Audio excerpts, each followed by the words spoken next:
Hey, Kevin. Sorry for not getting back to you on those posters and your animation. And I know you had done work on what I specified, what I suggested. And, I was not specific and it sounded like a slap in the face. And I'm so sorry for that. Your work is awesome. Here's what you asked for. This is the original file that one kid did. We were in the self-portrait mode, and I loved this, but I said, Fadi, it looks so flat. I wonder if we can do something to this.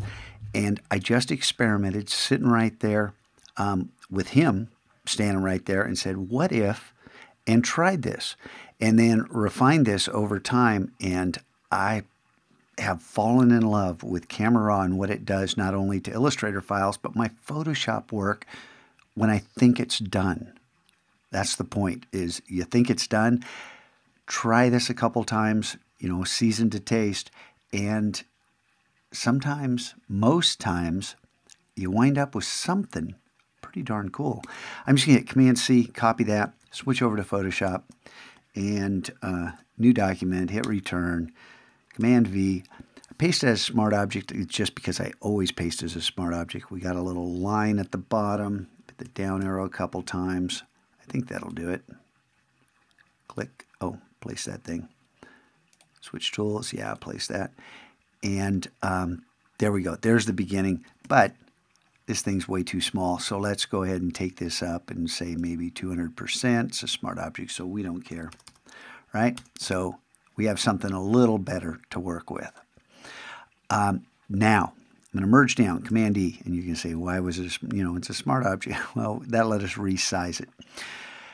Now, Command-A, copy, and this is, I used to do it this way, but I think I saw someone, right here, duplicate layer, and yeah, here it is, and then we can have a new document.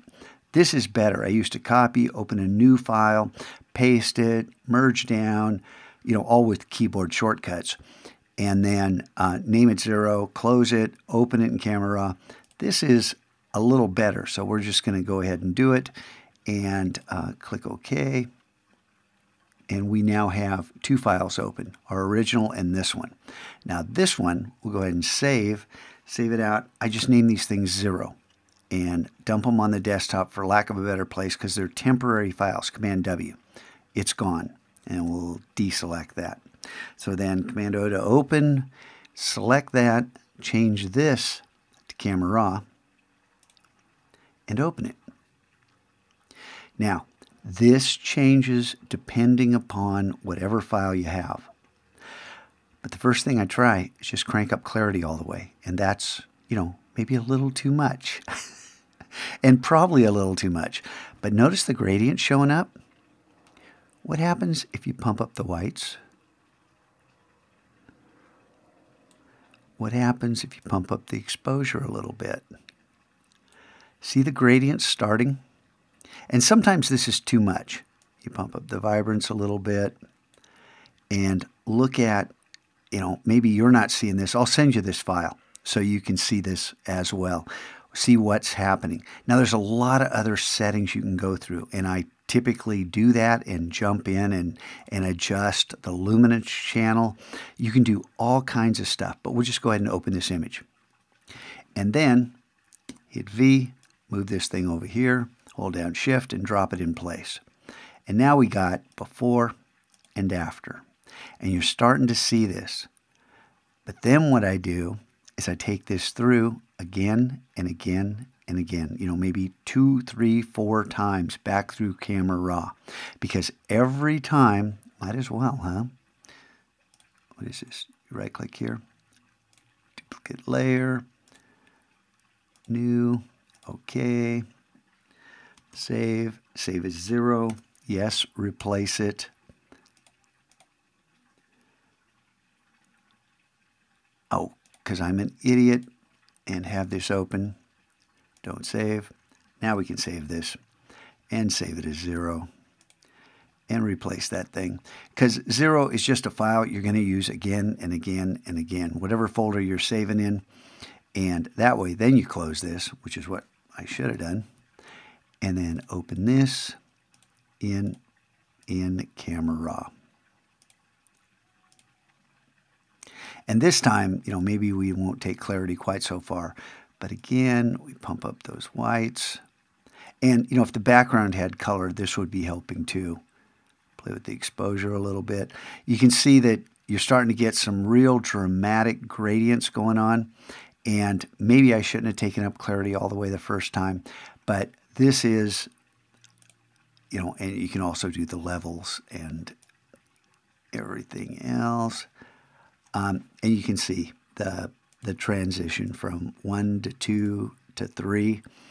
And seasoned to taste, but bumping up clarity a little bit, playing with the vibrance. I almost never touch saturation, and it depends on the image. But then going through and using all the tools inside of Camera Raw gives you this flexibility and adds this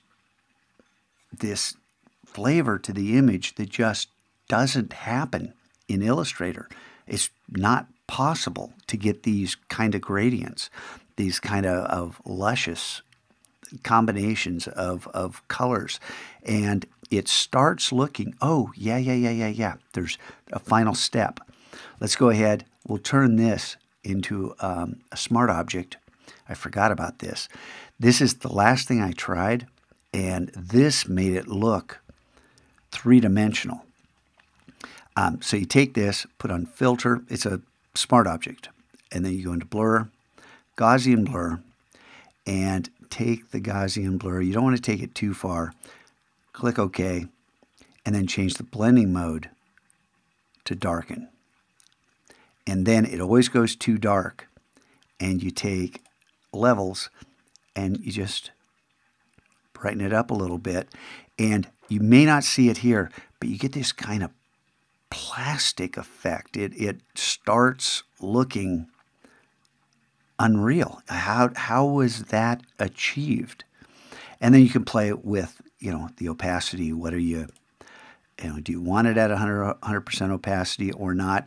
And sometimes you just come in here and, Command F, throw on another smart filter and do it again, see what happens. And then you can play with this.